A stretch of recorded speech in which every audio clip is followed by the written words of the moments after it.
The Krell Dominion, the terror of the outer fringe, had retreated because humanity said so. Marcus hailed me again. Hey, Vrek. You okay? Ah, yes. I think so. My voice sounded strange to my own ears. Marcus, I do not understand. You brought an entire battle group for me. Not just me. Called in some friends. Turns out a lot of humans remembered the story about the alien trader who helped one of ours without asking for payment. It spread. People talked. When we heard the Krell were coming for you, well, Marcus shrugged. We had some ships in the area. Thought we'd stop by. Some ships in the area. 33 warships. Casually. Like it was nothing. Captain Okonkwo's face appeared in a split screen. Vrek, good to see you alive. Listen, we're going to leave a patrol group here for a few weeks. Just until the Krell get the message. Also, I need more of those engine parts. You still stock the Mark 7 plasma couplers? I nodded numbly. Yes, I have them. Perfect. Business and protection. Multitasking. She grinned. Over the next hour, human ships took up defensive positions around my station. Captains I had never met hailed me to introduce themselves, to place orders, to tell me they had heard what I did for Marcus. Some thanked me. Some invited me to visit Earth. One captain offered to adopt me into his family, which seemed excessive, but genuinely meant. Marcus stayed on the line the whole time, just watching, that smile never quite leaving their face. I gave you 3 crates of medicine and some fuel, I said finally. This is too much. Nah, Marcus said. You gave us something more valuable. You showed us that kindness still exists in this messed up galaxy. You helped when helping was dangerous. You asked for nothing. Expected nothing. They leaned forward. Humans do not forget that, Vrek.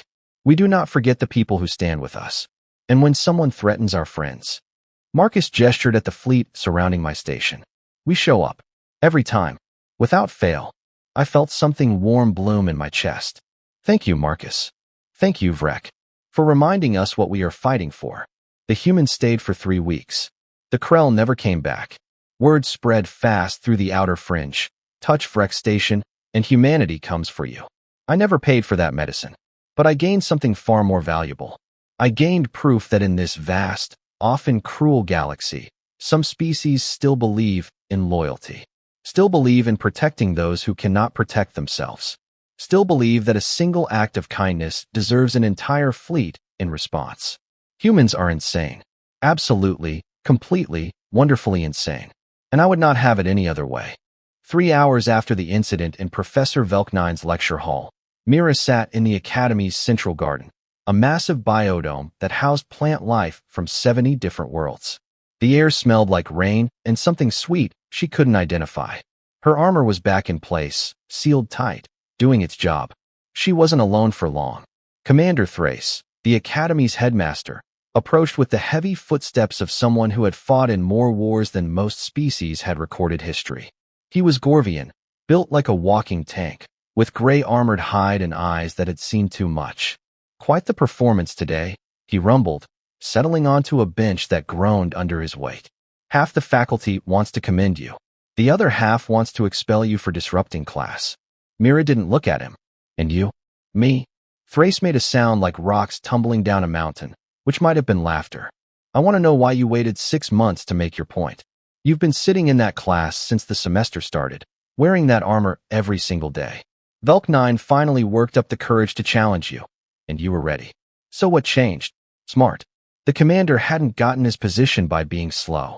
Ambassador Prex arrives tomorrow, Mira said quietly. From the Thorsian homeworld. Same species as our dear professor. Thrace went very still. The treaty negotiations. Humanity wants full military integration with the coalition. Not just buffer zone status.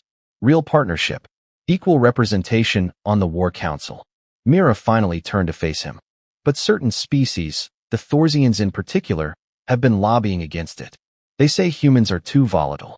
Too scarred by the Krythex war to think clearly. They want us kept at arm's length. So you decided to remind everyone exactly why humans are scarred.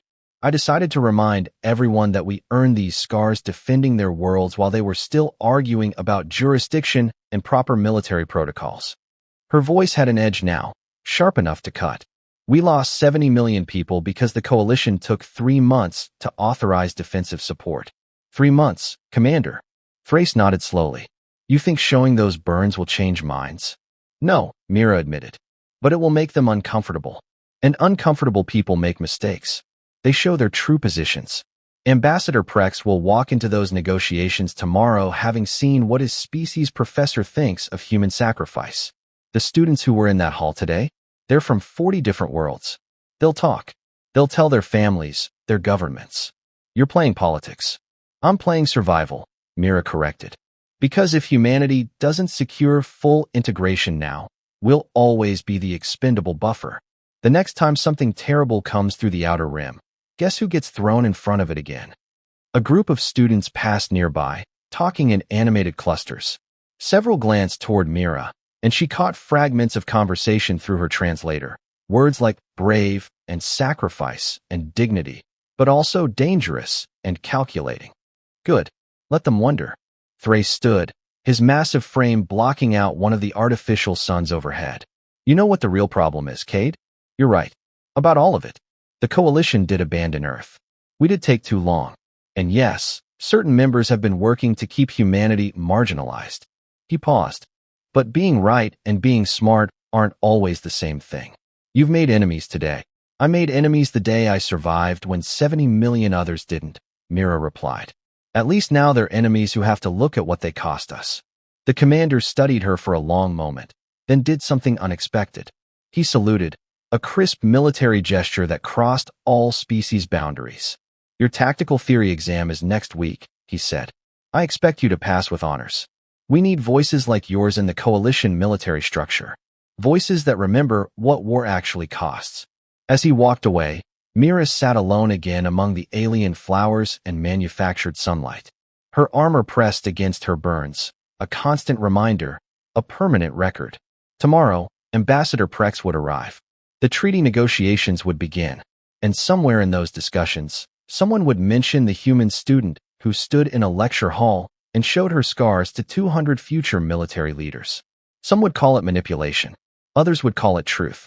Mira called it necessary. Because humanity had burned once already, defending a coalition that barely acknowledged them. She'd be damned if she let it happen again without making absolutely certain that every species, every government, every smug academic who thought humans were too damaged to matter, understood exactly what that fire had cost. The scars weren't just her story. They were Earth's story, and it was a story the galaxy needed to hear, whether they wanted to or not. She stood, adjusted her armor one final time, and headed back toward the dormitories. Tomorrow would bring new battles. But today, she had reminded them all of one simple, terrible truth. Humans don't break easily. And when they do, they make sure everyone remembers why. If this story entertained or taught you something, please like and subscribe to our channel. It really helps us grow and bring you more stories like this. Thanks for watching, and see you in the next story.